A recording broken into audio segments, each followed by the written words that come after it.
The Assembly will hear an address by His Excellency Felix Tshisekedi Shalombo, President of the Democratic Republic of Congo.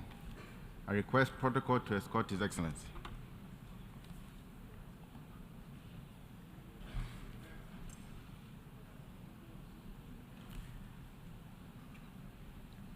On behalf of the General Assembly, I have the honor to welcome His Excellency Felix Antoine Tshisekedi Shalombo, President of the Democratic Republic of Congo, and to invite him to address the Assembly. Your Excellency. Monsieur le Président de l'Assemblée. President of the General Assembly of the United Nations, heads of state and government, Secretary General of the United Nations, heads of delegations. The convening of the 78th session of the United Nations General Assembly affords me the opportunity to share with the member states of our organization the vision and the major concerns of my country, the Democratic Republic of the Congo, about the current challenges facing us in the world. Having said that, I wish to preface my remarks by congratulating His Excellency Mr. Denis Francis upon his election as President of our august Assembly, and I assure all the members of his Bureau of the support of my country as they go about their noble mission, the mission conferred upon them by our institution. I also wish to thank the outgoing President, Mr. Chaba Karoshi, for his far-sighted leadership and his devotion, which contributed to moving forward our discussions and finding concerted solutions. I also wish to extend my gratitude to Mr. Antonio Guterres, Secretary General of the United Nations, for his active and ongoing commitment to peace and international security. President, as our session unfolds here in New York, the people of Morocco have not yet finished mourning their victims. Their wounds have not yet healed, following the powerful earthquakes which took place in the night of Friday the 8th to Saturday the 9th of September. That earthquake caused the death of 3,000 Moroccans. It wounded 5,000, destroying several cities and areas of the kingdom. Furthermore, Libyans have not yet recovered from the trauma of the flooding which claimed the lives of over 20,000 people and caused major damage on Sunday, the 10th of the same month. The people of the DRC welcome the mobilization of the international community to provide assistance to the kindred peoples of the Kingdom of Morocco and of Libya. We express our full compassion and solidarity and wish all the wounded a speedy recovery, all the wounded from these two natural disasters. President, beyond deploring these natural disasters, the current session of the General Assembly falls at an exceptional period of our history where the world faces serious situations that threaten the very existence of human beings. There is the war in Ukraine, which has caused a food crisis marked by skyrocketing prices and shortages of basic goods. Added onto that comes the exacerbation of the effects of climate change and armed conflicts, which have continued to erupt in various places. These crises are mutually reinforcing, and they pose a challenge to the multilateral system and to international cooperation. And yet, the maintenance of international peace and security, guaranteeing justice and human rights, prioritizing social progress, and establishing the best living conditions are what everyone in the world wants and has always wanted. these goals need to remain at the center of our collective action following a truly multilateral and inclusive approach. We are called upon to work together with an eye to responding to these challenges, which are existential in scope. For this fundamental reason, I hail the relevance of this year's topic of our session, which is entitled Rebuilding Trust and Reigniting Global Solidarity, Accelerating Action on the 2030 Agenda and its Sustainable Development Goals towards peace, prosperity, progress, and sustainability for all. This topic places the values of solidarity and of trust at the forefront of the factors for recovery and for accelerating the solutions to closely intertwined global challenges in order to move forward peace, security, and sustainable development. These values take on their full meaning in the context of the crisis that we are undergoing today.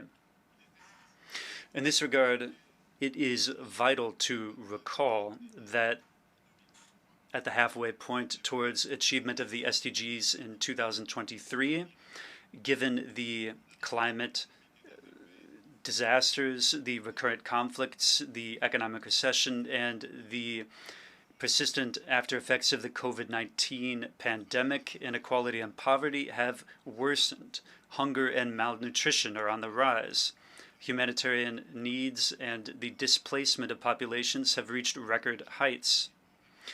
Climate and environmental disasters have plunged the world into a systemic existential risk, which is very serious.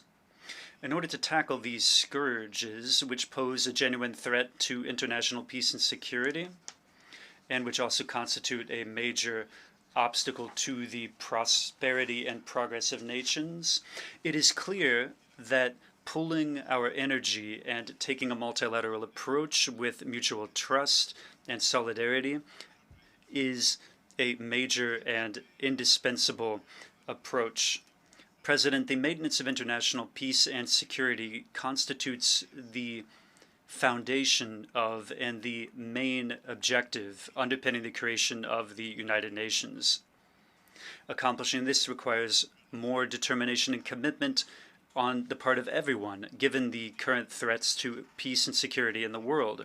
African peoples often don't understand the equivocal attitude, the double standards at work, the ambiguities, and the procrastination of our organization, especially of its Security Council, in certain political and security crises which are rampaging through Africa and sometimes have rampaged there for decades. This is the case, notably, of the forgotten crisis of Western Sahara, which has riven apart two kindred countries, Algeria and the Kingdom of Morocco, and that crisis has dragged on for several decades. This is also the case when it comes to Mozambique, which has fallen victim to deadly terrorist attacks for roughly 1 decade in the province of Cabo Delgado. This is also the situation in West Africa, in the Sahel-Sahara region. There, the UN troops are withdrawing, leaving behind them the memory of what they haven't achieved, this despite the fact that they embodied all of the hopes of people that were caught in the clutches of jihadism. The Republic of Sudan is no exception either. Sudan is mired in a deadly civil war, which has pitted, since last year, the military personnel loyal to the president of the republic, pitted them against the rapid support forces under the command of General Mohammed Hamdai Dagalo. This war has already caused much death and much material damage as well. The international community is virtually indifferent to the Sudanese tragedy. This is also the place to broach a question of paramount importance to the Democratic Republic of Congo and also of prime importance for building peace in the Great Lakes region. I'm referring to the withdrawal of the United Nations Mission for Stabilization in the Democratic Republic of Congo, MONUSCO, the withdrawal of MONUSCO from our territory. Following a presence of more than 2 decades by the UN, it's time for my country to fully take its destiny in hand and to become the main protagonist of its own stability. We are grateful to the international community and to the United Nations for their support and their partnership. But we are also aware that the phased withdrawal of MONUSCO is a necessary stage to consolidate progress that we have already achieved. Nonetheless, it should be deplored that the peacekeeping missions that have been deployed in various forms for 25 years in the Democratic Republic of the Congo have not been able to stop rebellions and armed conflicts that have torn apart the DRC and the Great Lakes region, nor have they succeeded in protecting the civilian populations. Therefore, the phased, responsible, and sustainable withdrawal of MONUSCO, which was announced in 2018 and whose transition plan was adopted in 2021, is that planned withdrawal an anachronism given the changes in the political, security, and current social contingencies? It is thus illusory and counterproductive to continue to cling to maintaining MONUSCO to reestablish peace in the Democratic Republic of the Congo and to stabilize it. Furthermore, the accelerated withdrawal of MONUSCO is absolutely necessary to ease the tensions between MONUSCO and our citizens. It is the time to explore new avenues for strategic collaboration with the United Nations, mechanisms that are more in lockstep with our current realities. This is why, in my capacity as guarantor of under the Constitution, guarantor of the territorial integrity, sovereignty, and independence of my country, and to ensure the good conduct of our nation and the well-being of my compatriots. In this capacity, I've instructed the government of the Republic to begin discussions with the UN authorities to ensure an accelerated withdrawal of MONUSCO from the Democratic Republic of the Congo, moving up the deadline from December 2024 to December 2023. This is the meaning behind the step of our government, which addressed a letter to the President of the Security Council of the United Nations dated 1 September 2023, asking for the accelerated withdrawal of MONUSCO. In line with this accelerated withdrawal of MONUSCO, the DRC reiterates its demand to the Security Council of the United Nations to sanction all physical and legal persons acknowledged to be perpetrators, co-perpetrators, and accomplices, both material and intellectually, perpetrators of war crimes and crimes against humanity and serious violations of human rights, international law, and the Charter of the United Nations on Congolese territory. It is unjust and unacceptable for persons deemed to be responsible for the serious crimes mentioned in various reports of UN experts themselves on the security situation in the DRC. It is unacceptable for these persons to remain to continue to enjoy impunity with the complete silence of our organization and its member states, which have placed the combating impunity as among their main priorities when it comes to internal and external governance. In this regard, the government of the DRC warmly welcomes the sanctions recently imposed by the United States on Rwanda for its support for the M23 terrorist groups and against one of its senior officials involved in the criminal undertakings in Congo. To recall, this terrorist group, which is a proxy for Rwanda, has not honored any of the commitments entered into by the heads of states of the region in the context of the Luanda and Nairobi process. Indeed, not only have they not left the positions they conquered, they are continuing to massacre the civilian population, and they are refusing pre-cantonment and cantonment. They are demanding a dialogue that will never be granted to them. The Democratic Republic of the Congo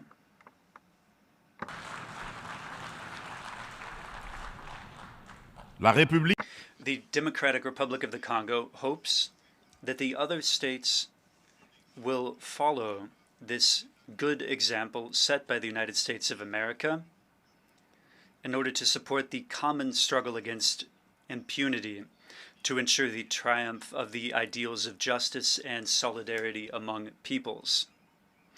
The government of the DRC is awaiting the next meeting of the Security Council, which will focus in particular on our request, and we want it to be constructive when it comes to the management of the delicate and laborious process of crafting peace in our country. President, there's another challenge that is of the utmost concern to all of the nations of the world. I am referring to the warming of our planet. Needless to say, there's been an increase in temperature for several decades that has affected the life of everyone in humanity, and is of concern to all of us. Having said that, I am compelled to note that despite the proclamations in good faith of polluters when it comes to stopping greenhouse gas emissions, despite the many fora convened all over the world to stem this scourge, including the 27 COPs, that is the Conference of Member States of the UN to counter climate change. And despite the many resolutions and recommendations adopted at these various bodies, despite all this, the warming of our planet is far from being restricted to the 1.5 degrees Celsius target. Despite the COP27 held in Sharm el-Sheikh in Egypt this year, there is concern about a trend toward this temperature rising. This is not very reassuring, and it calls for us, doubtlessly, to revisit our approaches and our policies that we've adopted. In this context, the African Climate Summit, which will be held in Nairobi in Kenya under the joint leadership of the African Union and the Republic of Kenya from the 4th to the 7th of September of this year, that summit was a welcome initiative and an opportune initiative which shows the determination of Africa to participate actively in addressing this vital question, and now to act as a heavyweight when it comes to providing solutions to global warming and to ensuring future economies that are more green and more responsibility. The Africans emerged from the summit with a set of shared specifications contained in the Declaration of Nairobi, which aim to ensure a reform of the international financial architecture, to ensure more fairness, restructuring, debt alleviation, local transformation of their products, and putting in place a carbon tax regime, including a tax on the commerce in fossil fuels and maritime and air transport. They also reminded the rich polluters of the commitments that they took on in 2009 but have yet to honor. That is to provide $100 billion in climate financing. The Democratic Republic of the Congo calls upon the United Nations and upon the entire international community to pay particular attention to the legitimate claims of Africa. In this context, my country calls for the creation of a fair carbon market, and we want to see incentivizing of prices to bolster the efficacy of climate financing. We hope to see the rapid operationalization of Article 6 of the Paris Agreement, and we support the idea of mutually beneficial partnerships between the state and the private sector. In the same vein, the Democratic Republic of the Congo reiterates its full readiness to cooperate with all stakeholders, public and private alike, in order to make the most of its strategic minerals, in order to achieve its environmental transition, and to take on bold commitments, notably the commitment of dedicating 30% of its national territory to the preservation of biodiversity, and to aim at a nationally determined contribution, including measures based on 4 major sectors: agriculture, forestry, energy, technology transfer, and adaptation measures.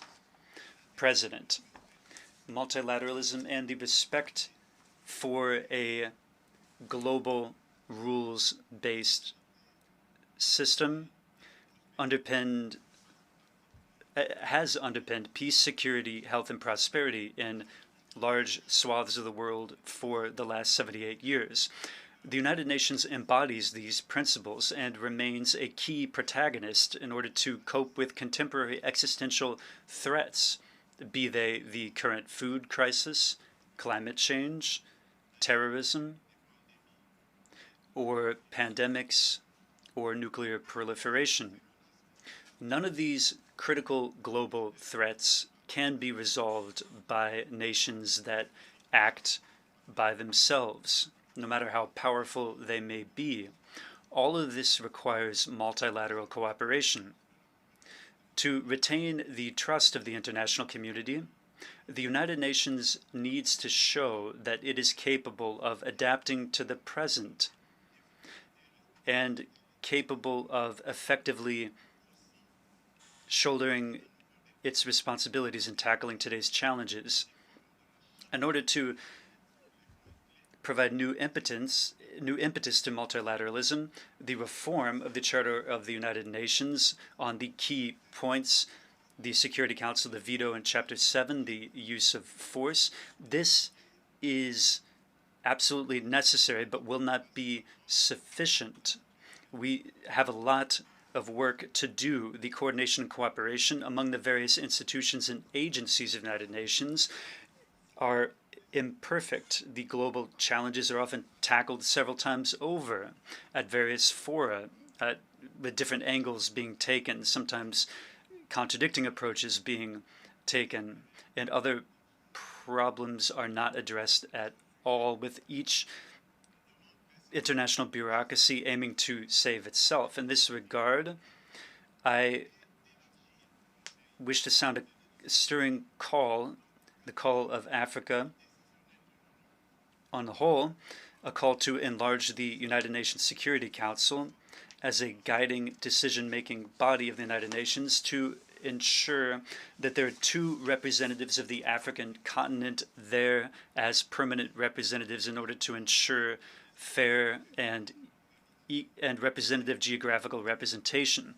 Hence the relevance and the need to reform our 78-year-old organization, which is somewhat hobbled in the face of current changes and international trends, so as to make it more inclusive in its composition and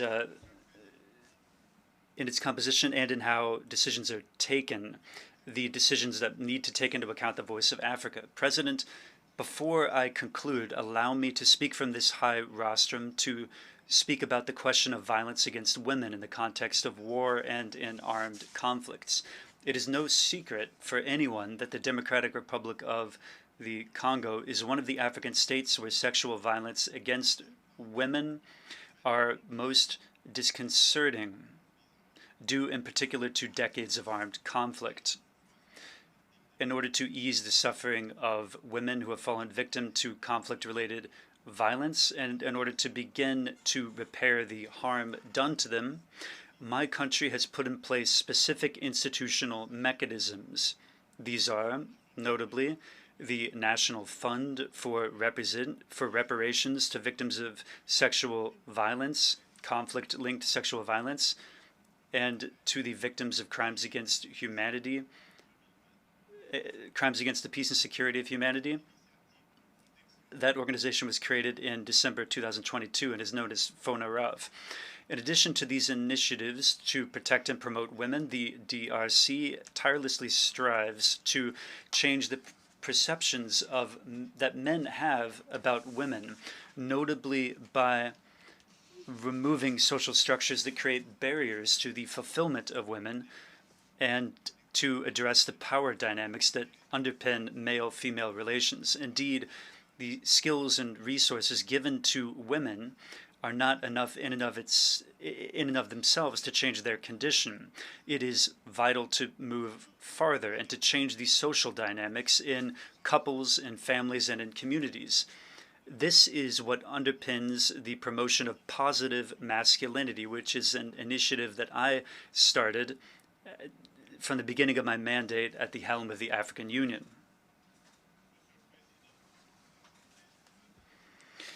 President of the General Assembly of the United Nations, heads of state and government, Secretary General of the United Nations, heads of delegations. In closing, I wish to confirm once more that at the end of this year, general elections will be held in the Democratic Republic of the Congo, and this will happen in institutions with an electoral mandate down to the level of the communes. In order to ensure those elections are a success, all parties involved are actively working. The Independent National Electoral Commission, the CENI, has already convened the Electoral Corps and published lists of candidates for national and provincial, legislative, and municipal elections. Provisions are being put in place in order to ensure transparency, inclusivity, equal opportunities, and credibility of these upcoming elections. Invitations have already been sent out to international institutions and international organizations, to NGOs that specialize in this area, in order to mandate their electoral observation missions to accompany the process and to help the Congolese state consolidate its young democracy.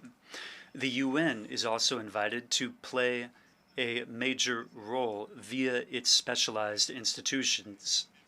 The Congolese government thanks already those institutions and NGOs that have been invited that are already hard at work.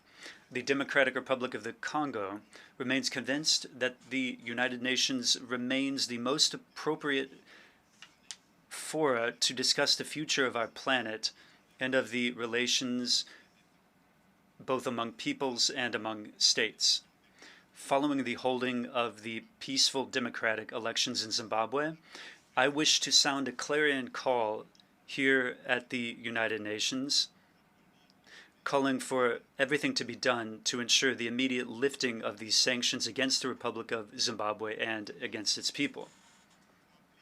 Nonetheless, to effectively discharge its important and delicate mission and to deserve the confidence of everyone, the UN needs to embody the values of justice, equity, and solidarity.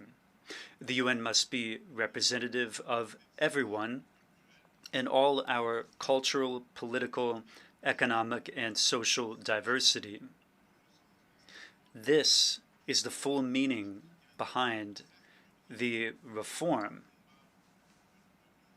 This is what underpins the reform that the Africans have often reiterated and the fight that we must all participate in. I thank you. On behalf of the Assembly, I wish to thank the President of the Democratic Republic of the Congo for the statement just made and request protocol to escort His Excellency.